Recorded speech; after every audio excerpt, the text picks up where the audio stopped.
cruising.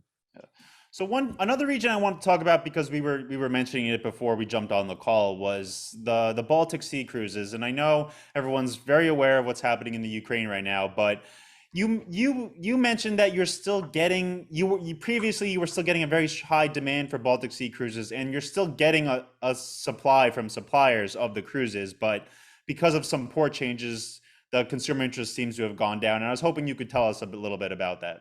Yeah, so the Baltic is a great cruising region. It has a lot of interesting ports. Again, it's a place that really lends itself well to exploration by sea.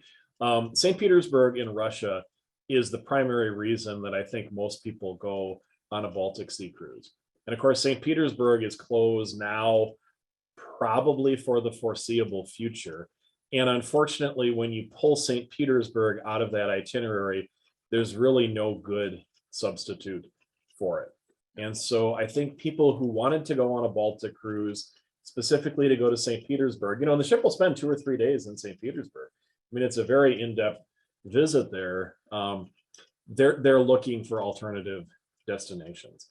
And some cruise lines have, I think, already pulled ships out of the Baltic. Some of them have already changed their itineraries for 2023.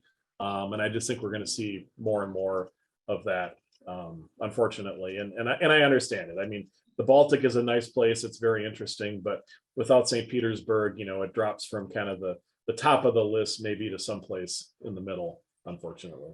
Yeah, have you experienced the Baltic Sea cruises when they were going to St. Petersburg? Is that something that's Yep. on? Yeah, I Yeah. was in St. Petersburg in 2018. No, 2019. I was in St. Petersburg in 2019, and it was incredible. I mean, it's an incredibly interesting place. It is so different, I think, than what we would expect it to be. And the one thing that just always sticks in my mind, when the ship sails out of St. Petersburg, you sail by this little island that's a Russian naval base. And it's an active Russian naval base, but it looks like a junkyard. And it just always stuck in my head. And when this whole Ukrainian invasion, all this stuff happened, I'm like, well, how in the world is this floating junkyard going to successfully, prosecute a military campaign? And when you go to Russia, the other interesting thing is that one of the places you'll go is a palace called the Peterhof, which was Peter the Great's palace.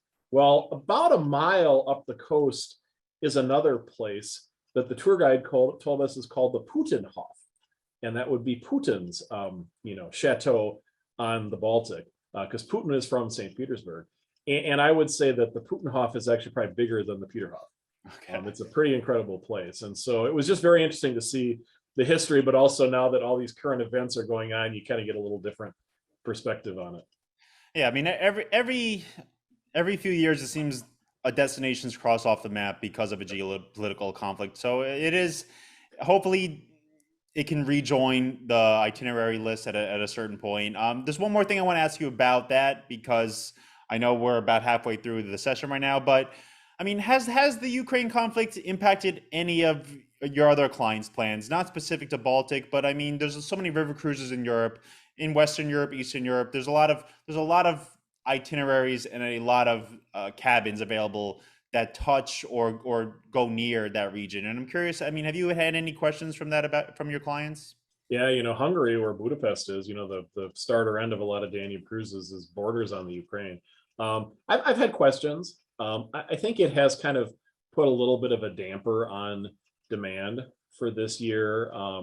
It appeared the Ukrainian invasion happened just as COVID seemed to be kind of on the way out. So there was kind of this big spike of interest, and then it kind of petered out Yeah. a little bit. But I would say that generally bookings to Europe this year are really strong.